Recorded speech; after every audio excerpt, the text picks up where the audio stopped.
Hey everyone, welcome to my channel. I hope you're all having a fantastic day.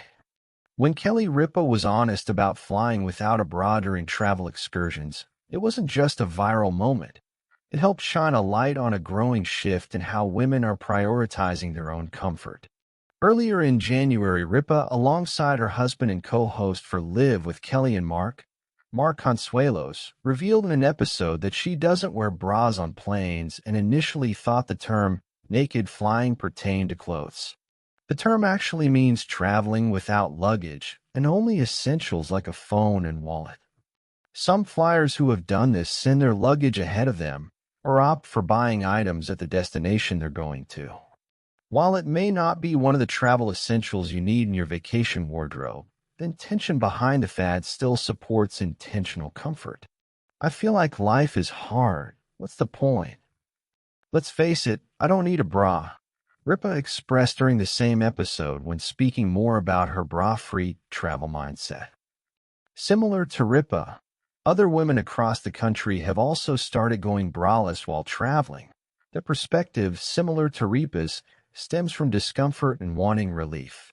A 2023 survey by YouGov revealed that, while 61% of women across all age groups wear bras every day, 39% reported feeling somewhat uncomfortable wearing them. Gen Z in particular has strongly rejected wearing bras due to discomfort, and some never picked them back up after the pandemic, according to Reddit. I think the pandemic/lockdown has played a part in it.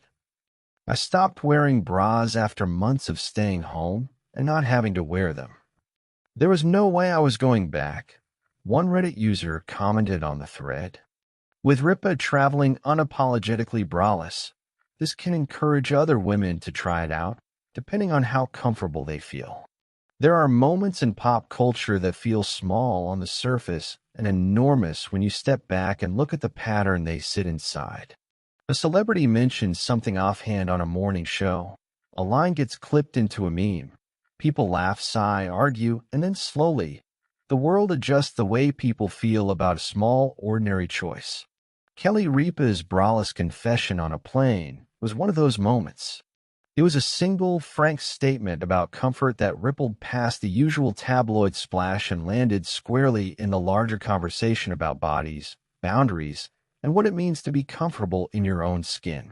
This is a story about one small confession, the woman who made it, and the quiet revolution that can start when someone famous refuses to apologize for day-to-day choices. It's also a story about travel, friendship, cultural shifts, and why confidence is sometimes as simple as choosing relief over custom. Kelly had never planned to be anyone's poster figure for a movement. She'd signed up for the job of waking up with America, helping viewers through their coffee and commute, and sharing the silly minutiae of life with a practiced grin. On television, her laugh was a sound that filled rooms. Off camera, she was fiercely practical, an organizer, a planner, a woman who believed in a good sense of humor and the power of plain socks. The morning they talked about naked flying on air was the kind of morning where everything felt a little lighter. Mark was teasing her about recent travel plans. She was in one of those warm, conversational moods, leaning into the mic, telling a story that began with packing and ended with a silly little revelation. She didn't wear a bra on planes. It landed like a coin tossed into a fountain, bright, small, and reflective. The clip shortened itself into headlines. People repeated the phrase. The talking heads did their thing. But beyond the noise, what caught her attention was not the attention. It was the surprising number of messages she got from women, strangers, colleagues, longtime fans who said simply, "Me too." For me, it was less a statement and more of a logistics choice, she later told a friend. You sit for hours, you're tethered in a little chair with a tray table that moves, and the last thing you should have to worry about is something digging into your ribs. Why does everyone act like comfort is radical? Comfort, she thought, was not a radical agenda. It was a refusal to be small about one's own body. She always said the point of dressing was to feel like yourself. If yourself didn't require steel and wires, that was perfectly acceptable. Still, She recognized why the moment read like something more than wardrobe advice. It was an unvarnished, unapologetic admission from a high-profile woman in the public eye. For some, it was permission. For others, it was a reminder of how many small rules had quietly been taught to us about bodies and propriety. When she announced her bra-free approach on air, she did it with the same casual authority she used when she chose which vintage jacket to wear for a segment. There was humor in it, and there was conviction. People laughed, because that's what live morning television does. 1,000 comments later, the conversation stretched across message boards, Reddit threads, and real-life chats over coffee. The word comfort began appearing like punctuation between observations on travel packing and broader questions about what rules were worth carrying forward. The flight itself felt ordinary, the low hum of engines, tiny screens blinking, the smell of coffee brewed in industrial quantities. Kelly sipped tea and watched the world go by in small, contained frames. She had packed light, the way she liked to travel, carry-on essentials, a paperback in case of turbulence. Her neighbors on the plane were a mix of business people and families. Someone was anxious about a delayed connection.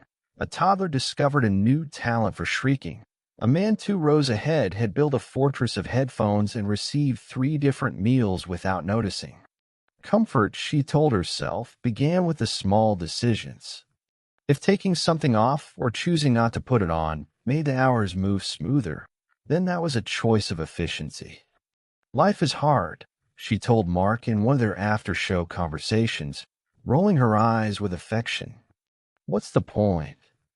Let's face it, I don't need a bra when I'm in a seat for 6 hours. The phrase felt an honest curio when she said it, but she knew how small acts could gather meaning. She wasn't telling people to throw away their bras forever. She was offering a different metric. What if comfort could be a consideration, not an afterthought? In the days that followed, she got messages from women of all ages and backgrounds, teachers, nurses, students, saying that after months of pandemic lockdowns, they simply hadn't gone back. The pandemic, after all, had been a forced retreat from the impersonality of dress codes. For many, it was a long exhale that had never quite ended. A YouGov survey in 2023 had put numbers to some of this. 61% of women said they wore bras daily, but 39% admitted discomfort. Those numbers were lines on a chart, but the stories behind them were human. A doctor whose long shifts left her raw, a mother who simply wanted relief after birth, a woman who never quite fit the catalog sizing and found the whole experience humiliating. Kelly read the messages, one after another, and was struck by how often people framed comfort as a small, private rebellion. I stopped wearing bras after months of staying home and not having to wear them, wrote one Reddit user Kelly found through a forwarded message. There was no way I was going back. The language was plain but fierce. The pandemic had recalibrated a lot of things. One of them was the legitimacy of comfort as a way of organizing one's day.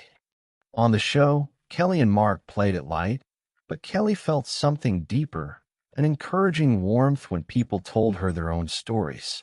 She found herself hearing variations on the same theme: relief, rediscovery, and a quiet pushback against the rules that had been given to them without their consent.